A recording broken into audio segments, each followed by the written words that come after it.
بسم اللہ الرحمن الرحیم الحمد للہ رب العالمین والصلاة والسلام علی رسولہ الامین وعلی آلہ الاطہار واصحابہ الابرار ومن تبعہم بإحسان الی یوم الدین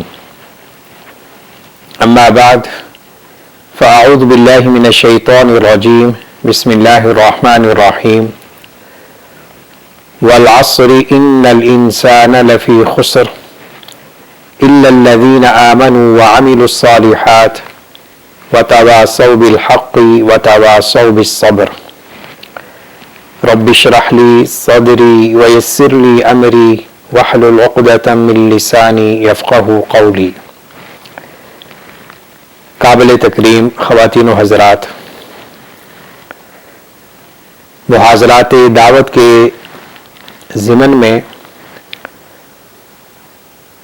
یہ ہمارا لیکچر سیکنڈ لاسٹ گفتگو پر مشتمل ہے۔ اللہ رب العزت کی توفیق سے آج کی اس نشست میں سورہ العصر کی روشنی میں فریضہ دعوت و تبلیغ کی اہمیت کو بیان کرتے ہوئے ہم اپنا تجزیہ کریں گے کہ ہم اس سورہ کریمہ کے احکامات، تعلیمات پر کس حد تک عمل پیرا ہیں اور کس قدر ہم غفلت اور سستی کا شکار ہیں۔ اللہ رب العزت ہمیں ہماری غفلت سستی پر معاف فرمائے۔ سورہ العصر قرآن کریم کی ترتیب کے اعتبار سے 103 نمبر سورہ کریمہ ہے، مکی صورت ہے، 3 آیات پر مشتمل ہے۔ سورہ کوثر کے بعد الفاظ، کلمات کے اعتبار سے قرآن کریم کی مختصر ترین صورت ہے، لیکن اپنی جامعیت، شمولیت، معنویت کے اعتبار سے یہ قرآن کریم کا نچوڑ ہے، خلاصہ ہے۔ امام شافعی رحمہ اللہ اور دیگر اہل علم سے یہ قول منقول ہے کہ اگر اللہ رب العزت سورہ العصر کے نزول پر ہی اکتفا فرما لیتے تو نوع بشریت پر اتمام حجت کے لیے کافی تھا۔ تو آئیے اس عظیم الشان، جلیل القدر سورہ کریمہ کی اسٹڈی کریں اور ہم اس نیت سے اسے سنیں اور سنائیں کہ ہم نے اس سورہ کریمہ کے مطابق اپنے کردار کو ڈھالنا ہے اور اس سورہ کریمہ کا مصداق بننے کی کوشش کرنی ہے۔ والعصر، زمانے کی قسم، ان الانسان لفی خسر، یقیناً سارے کے سارے انسان گھاٹے میں ہیں، نقصان میں ہیں، ٹوٹکے میں ہیں۔ الا الذین آمنوا وعملوا الصالحات، مگر وہ لوگ جو ایمان لائے اور عمل صالح اختیار کیے، وتواصوا بالحق، اور ایک دوسرے کو حق بات کی تلقین وصیت کی، وتواصوا بالصبر، اور ایک دوسرے کو صبر کی تلقین کرتے رہے۔ والعصر، زمانے کی قسم، بعض مفسرین کے ہاں اس سے مراد وقت عصر بھی ہے۔ البتہ جب ہم زمانہ کہتے ہیں، زندگی کہتے ہیں، تو اس میں وقت عصر بھی آ جاتا ہے۔ وقت عصر کی بالخصوص اور انسان کے 24 گھنٹوں کی بالعموم اللہ رب العزت کے ہاں بڑی اہمیت ہے، اس کی بڑی ویلیو ہے۔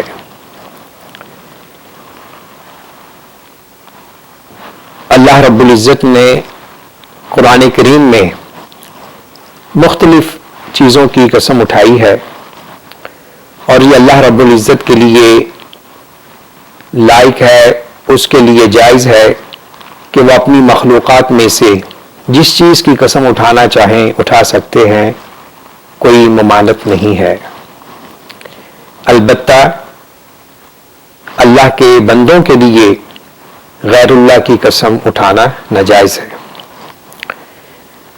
دوسری بات کہ اللہ رب العزت جس چیز کی قسم اٹھاتے ہیں اس کی اہمیت اور اس کی افادیت کو بیان کرنا مقصود ہوتا ہے۔ ویسے بھی دنیاوی معاملات میں ہم اپنے معمولات میں دیکھیں، انسان اسی چیز کی قسم اٹھاتا ہے کہ جس کی اہمیت اس کے ذہن میں اور جس کے لیے قسم اٹھا رہا ہے اس کے ذہن میں ہوتی ہے۔ تو کسی بندہ مومن کے دل میں سب سے زیادہ عظمت جلالت اللہ ہی کی ہونی چاہیے۔ اللہ رب العزت جو عالم الغیب والشہادہ ہے، حاضر ناظر ہے، اور ہمارے اعمال افعال پر اس کی نظر ہے، تو اللہ رب العزت نے یہاں زمانے کی قسم اٹھائی تاکہ انسان کو پتہ چل جائے کہ اللہ نے اسے جو ایک محدود عمر عطا کی ہے وہ ایک بامعنی اور بامقصد ہونی چاہیے۔ انسان کو اس طرف متوجہ کیا گیا ہے کہ انسان یہ تیرے شب و روز 24 گھنٹے لیل و نہار اور تیری زندگی کے یہ مختلف مراحل، بالخصوص زمانہ شباب، اس کا کوئی مقصد ہونا چاہیے۔ اور والعصر یہ قسم ہے، اور اللہ رب العزت نے انسان کو جھنجھوڑا ہے کہ انسان میں نے تجھے جو زندگی عطا کی ہے اسے عبث فضولیات میں صرف نہیں کرنا۔ افحسبتم انما خلقناکم عبثا وانکم الینا لا ترجعون، بلکہ اس زندگی کا ایک مقصد ہے، تمہیں اپنی اس عمر کا اللہ کی بارگاہ میں حساب و کتاب دینا ہوگا۔ زندگی کے ایک ایک لمحہ، ایک ایک ثانیہ کا اللہ کی بارگاہ میں جب تک حساب و کتاب نہیں ہو جائے گا، انسان اللہ کی عدالت سے سرخرو نہیں ہو سکے گا۔ تو اس لیے ہمیں چاہیے کہ ہم اپنی زندگی کو بامقصد گزاریں، بالخصوص جب انسان کی زندگی میں فراغت آئے، تعطیلات آئیں اور وہ اپنے واجبات فرائض کی تکمیل نہ کر سکتا ہو، تو اسے چاہیے کہ وہ ان حالات میں، ان کیفیات میں اپنی زندگی کے قیمتی لمحات کو بامقصد بنائے۔ مثال کے طور پہ آج کل کرونا وائرس ساری دنیا اس کی لپیٹ میں آئی ہوئی ہے اور دنیا ایک قسم کی جامد ہو چکی ہے، تو ایک اعتبار سے یہ فراغت ہے، اور اس فراغت کو بامقصد بنانا اور اس فراغت کو اللہ کی اطاعت اور بندگی میں صرف کرنا، یہ ایک دانشور اور عقل مند انسان کی نشانی ہے۔ تو والعصر زمانے کی قسم، اور اس زمانے میں انسان کا بچپن، لڑکپن، شباب، کہولت، بڑھاپا سارا شامل ہے۔ یہ مرور زمانہ، دن کا طلوع ہونا، رات کا غروب ہونا، اور ایک دوسرے کے پیچھے مواسم کی تبدیلی، کہیں گرمی، کہیں سردی، کہیں غربت، کہیں تونگری، کہیں صحت، کہیں بیماری، کہیں خوف، کہیں امن، کہیں خوشحالی، کہیں فقیری، یہ سارا مرور زمانہ اس کے رنگ ہیں اور اس کے مظاہر ہیں. تو قسم اٹھا کر اللہ فرما رہے ہیں ان الانسان لفی خسر. یہ دعویٰ ہے، یہ بیان ہے، اور قسم اس کی دلیل ہے کہ بے شک سارے کے سارے انسان گھاٹے میں ہیں، خسارے میں ہیں. اللہ اکبر. اللہ رب العزت ساری نو انسانیت کا خالق ہے، مالک ہے، اور انسان خواہ اس کا تعلق کسی بھی وطن، نسل، رنگ، دین و مذہب سے ہو، سارے کے سارے انسان اس میں شامل ہیں. اللہ رب العزت خود فرما رہے یہ حکم عام ہے. اور انسان گھاٹے میں کیوں ہے، خسارے میں کیوں ہے؟ خسارہ، لاس، اور اس کا اگینسٹ پروفٹ، نفع ہوتا ہے. کوئی بزنس مین، کوئی تاجر اپنا راس المال، سرمایہ جہاں لگاتا ہے اور اس سرمایہ کاری سے اسے جو سرمایہ سے زائد پیسہ ملتا ہے، کوئی چیز ملتی ہے، اسے ہم منافع یا نفع کہتے ہیں، پروفٹ کہتے ہیں. اگر راس المال سے کم اسے پیسہ ملے تو اسے لاس کہتے ہیں، نقصان کہتے ہیں. تو انسان کی زندگی اس کا راس المال ہے، سرمایہ ہے، اس کی انویسٹ ہے. تو انسان اگر اپنی زندگی کا صحیح یوز کرتا ہے اور اپنے خالق اور مالک کی ہدایت کے مطابق اسے گزارتا ہے تو اسے پروفٹ ملے گا، نفع ملے گا. اگر وہ اس زندگی کو اللہ کی نافرمانی میں، فسق و فجور میں، کفر و شرک میں، خرافات میں، فضولیات میں، اللہ کی بتلائی ہوئی ہدایات، تعلیمات کے منافی راہوں میں استعمال کرے گا تو اس کا یہ راس المال، سرمایہ ختم ہو جائے گا، ضائع ہو جائے گا. اور یہ انسان کی زندگی پگھلتی ہوئی برف ہے. بعض مفسرین نے لکھا ہے کہ میں نے سورہ العصر بالخصوص ان الانسان لفی خسر کا مفہوم ایک برف فروش سے سمجھا جو بیٹھا آوازیں دے رہا تھا کہ لوگوں مجھ سے میری برف خرید لو، میرا سرمایہ ضائع ہو رہا ہے. برف نے تحلیل ہونا ہے، ختم ہونا ہے. اگر بر وقت لوگ اس سے خرید لیں گے، اسے پیسے مل جائیں گے، اسے پروفٹ ہو جائے گا. ادروائز برف نے پگھلنا ہے، اس نے تحلیل ہونا ہے. اگر لوگوں نے اس کو نہ خریدا، اس کو صحیح استعمال میں نہ لا سکے تو وہ زندگی ختم ہو جائے گی. زندگی اسی طرح انسان کی زندگی جس طرح برف نے ہر صورت میں ختم ہونا ہے، اسی طرح انسان کی زندگی نے زوال کی طرف جانا ہے، اسے فنا ہے. اگر یہ زندگی کے لمحات اللہ کی اطاعت میں صرف ہو جائیں تو انسان کامیاب ہوگا. اگر اللہ کی نافرمانی میں صرف ہوں گے تو وہ ناکام ہوگا. تو ان الانسان لفی خسر یہ حکم عام ہے، اور قسم کے ساتھ اللہ نے اسے مؤکد کیا ہے کہ یقیناً سارے کے سارے انسان، الانسان الف لام استغراقیہ ہے، یعنی اس میں نوع جنس شامل ہے. تو پھر اللہ رب العزت نے اس حکم عام سے ایک استثناء پیش کیا ہے. مستثنیٰ من لوگ کون ہیں؟ الا الذین آمنوا وعملوا الصالحات وتواصوا بالحق وتواصوا بالصبر. مگر وہ لوگ جو ایمان لائے اور نیک عمل کیے اور حق بات کی ایک دوسرے کو تلقین کی اور صبر کی ایک دوسرے کو تلقین کی. یہاں 4 صفات ہیں گھاٹے سے، نقصان سے نکلنے کی. آپ کہہ لیں کہ گھاٹے، نقصان سے نکلنے کی 4 شروط ہیں یا کامیاب انسان کی 4 صفات ہیں. نمبر 1 ایمان. ایمان کیا ہے؟ ایمان کا جامع اور اجمالی مفہوم یہ ہے کہ دل کی گہرائیوں سے، زبان سے اور اپنے عمل سے اس بات کی گواہی دینا کہ اللہ رب العزت معبود برحق ہے، عبادت صرف اسی کے لیے سزاوار ہے، اور محمد رسول اللہ صلی اللہ علیہ وسلم اللہ کے پیغمبر اور رسول ہیں۔ لا الہ الا اللہ محمد رسول اللہ، یہ ہمارے ایمان کا اعتراف ہے، اظہار ہے۔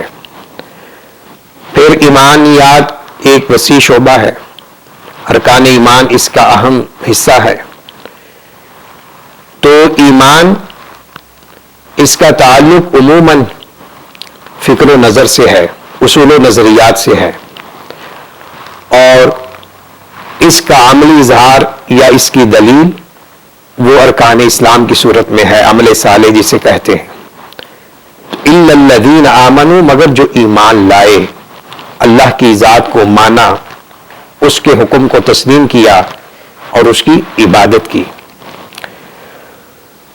وَعَمِلُوا الصَّالِحَاتِ، یہ جملہ ہمارے عمل اور فعل سے اس کا تعلق ہے۔ ایمان کی دلیل، اس کا جو اہم مظہر ہے وہ عمل ہے۔ عمل صالح سے پتہ چلے گا کہ انسان اپنے دعوی ایمان میں کتنا سچا ہے، کتنا پختہ ہے۔ قرآن کریم کی سینکڑوں آیات میں اللہ رب العزت نے ایمان کے ساتھ عمل کا ذکر کیا ہے، اور اسی طرح نبی اکرم صلی اللہ علیہ وسلم نے بہت سی احادیث میں ایمان کے ساتھ عمل کا ذکر کیا ہے، اور بہت سی نصوص کتاب و سنت میں عمل صالح کو ایمان کا معیار قرار دیا گیا ہے، ایمان کی نشانی کہا گیا ہے۔ تو وَعَامِلُ الصَّالِحَاتِ، صالحات صالحہ کی جمع ہے۔ عمل صالح کیا ہے؟ مختصر عمل صالح کی ڈیفینیشن یہ ہے کہ ہر وہ عمل جو اللہ کی رضا کی خاطر اللہ کے بتلائے ہوئے حکم کے مطابق اور نبی اکرم صلی اللہ علیہ وسلم کی سنت کے مطابق سر انجام دیا جائے۔ یہ عمل حقوق اللہ سے متعلق بھی ہو سکتا ہے اور حقوق العباد سے بھی متعلق ہو سکتا ہے۔ ضرورت اس بات کی ہے کہ اس عمل میں اخلاص کی چاشنی ہو، خلوص و وفا کی مٹھاس ہو، اللہ کی رضا مطلوب ہو، اور نبی اکرم صلی اللہ علیہ وسلم کے اسوہ مبارکہ کے مطابق ہو۔ تو یہ عمل صالح ہماری ساری زندگی کو شامل ہے، صبح بیدار ہونے سے لے کر رات سونے تک، بلکہ جو سونے کے اوقات ہیں وہ بھی عمل صالح بن سکتے ہیں، بشرطے کہ وہ اللہ رب العزت کی نازل کردہ شریعت کے مطابق ہو۔ تو انسان کا عمل اسی وقت اللہ کی بارگاہ میں مقبول و منظور ہوگا جو اس کی شریعت کے مطابق ہوگا، خواہ وہ عمل تجارت کی صورت میں ہو، ملازمت کی صورت میں ہو، جہاد کی صورت میں ہو، درس و تدریس کی صورت میں ہو، تعلیم و تعلم کی صورت میں ہو، دعوت و تبلیغ کی صورت میں ہو، خدمت خلق کی صورت میں ہو، کسی بھی صورت میں ہو، تو اللہ رب العزت کو وہ عمل مطلوب و مقصود ہے جو اس کی رضا کی خاطر کیا جائے۔ تو وَعَامِلُ الصَّالِحَاتِ، تیسرا جملہ فرمایا وَتَوَاصَوْا بِالْحَقِّ، اور جو حق بات کی تلقین کرتے ہیں، حق بات کی طرف لوگوں کو متوجہ کرتے ہیں، دعوت دیتے ہیں۔ اگرچہ وَعَامِلُ الصَّالِحَاتِ میں تواصی بالحق کا مفہوم شامل ہے، لیکن یہ اہل لغت کی زبان میں من باب عطف الخاص علی العام، یعنی خاص کا عطف عام پر کیا گیا ہے۔ عمل صالح عام چیز ہے، تو اس عمل صالح جو جس میں عموم ہے، شمول ہے، اس میں سے اللہ نے دو چیزوں کو خاص کیا ہے، تواصی بالحق اور تواصی بالصبر۔ ان دونوں کی اہمیت، افادیت کو اجاگر کرنے کے لیے مفسرین نے اس آیت کی روشنی میں جو اپنی تحاریر اور اقوال پیش کیے ہیں، اس کا آخر میں اس طرف اشارہ کروں گا۔ سر دست ہم اس آیت کریمہ کو اچھی طرح سمجھیں۔ وتواصوا بالحق، اور یہ جملہ ہمارے موضوع سے متعلق ہے۔ جو حق بات کی تلقین کرتے ہیں، اللہ رب العزت نے جو احکامات، ارشادات، تعلیمات زندگی گزارنے کے لیے عطا کیے ہیں، نبی اکرم صلی اللہ علیہ وسلم نے سنت، حدیث، سیرت کی روشنی میں ہمارے لیے جو ضابطہ حیات عطا کیا ہے، وہ اس کو فالو کرتے ہیں۔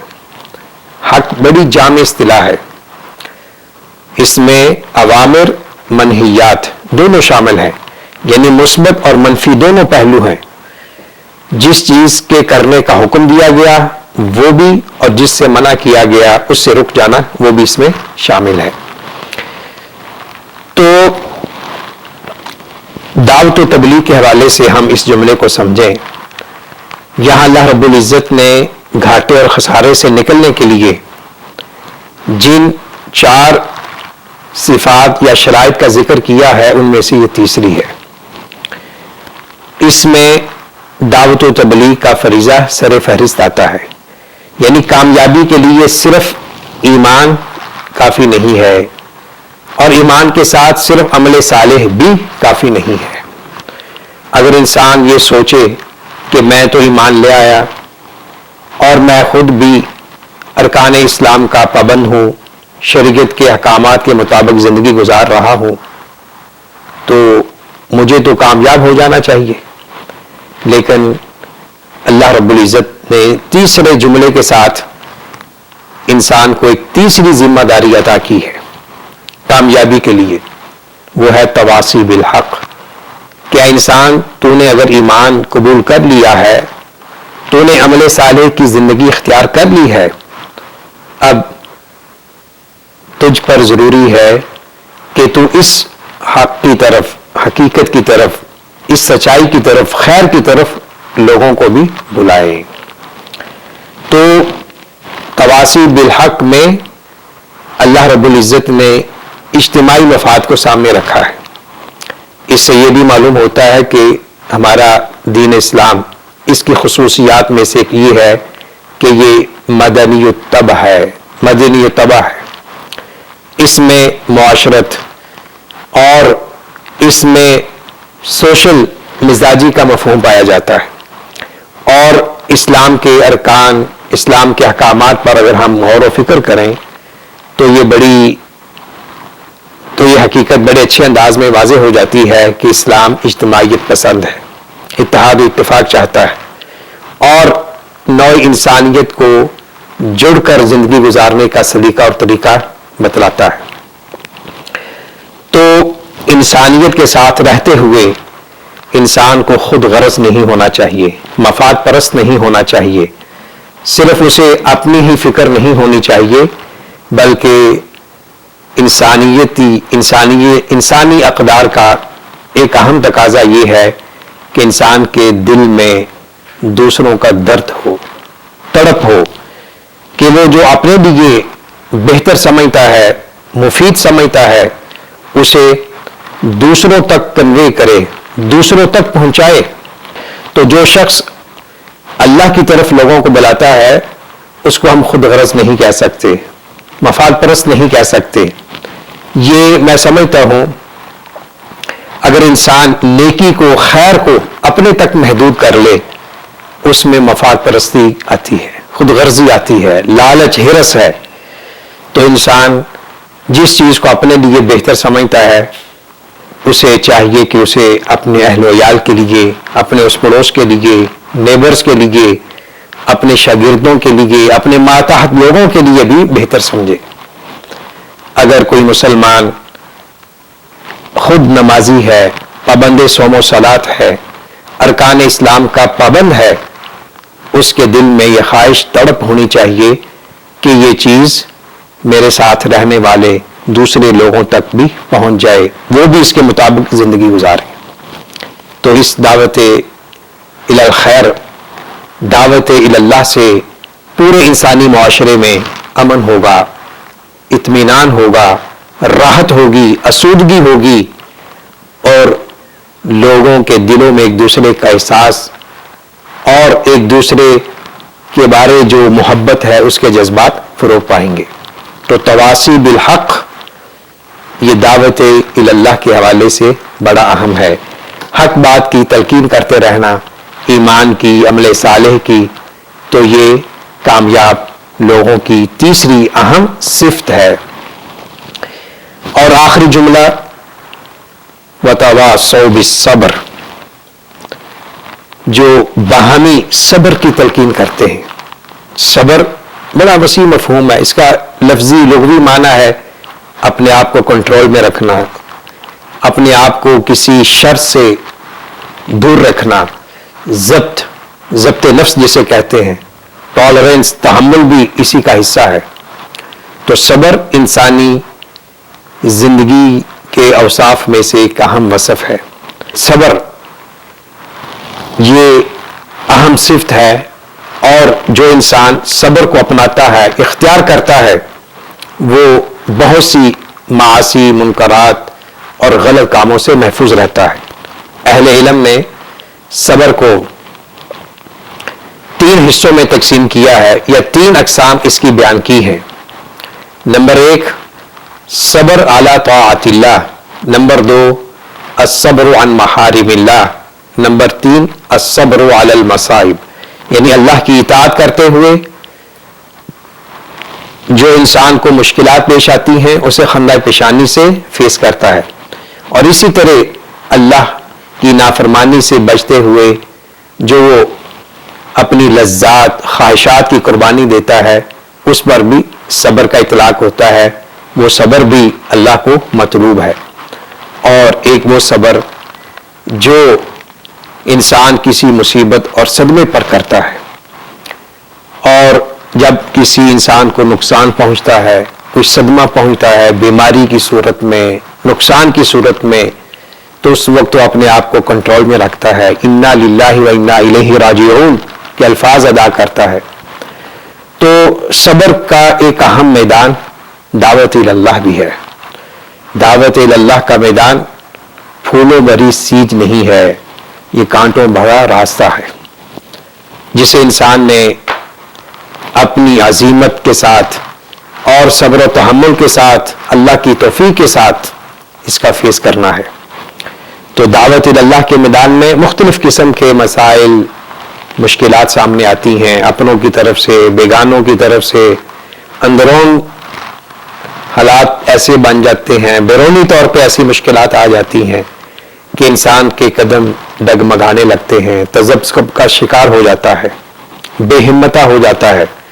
تو ان حالات میں داعی اللہ کو چاہیے کہ وہ خود بھی صبر کرے، اور اس کے ساتھ جو دعوتی مشن کے ساتھ جڑے ہوئے ہیں، جو دعوت اللہ کا کام کر رہے ہیں، ان کو بھی صبر کی تلقین کرے۔ اور جب یہ چاروں صفات پائی جائیں گی تو انسان جو گھاٹے میں تھا وہ کامیاب زندگی کی طرف آ جائے گا، اور جو خسارے میں تھا وہ فوز و فلاح کی طرف آ جائے گا۔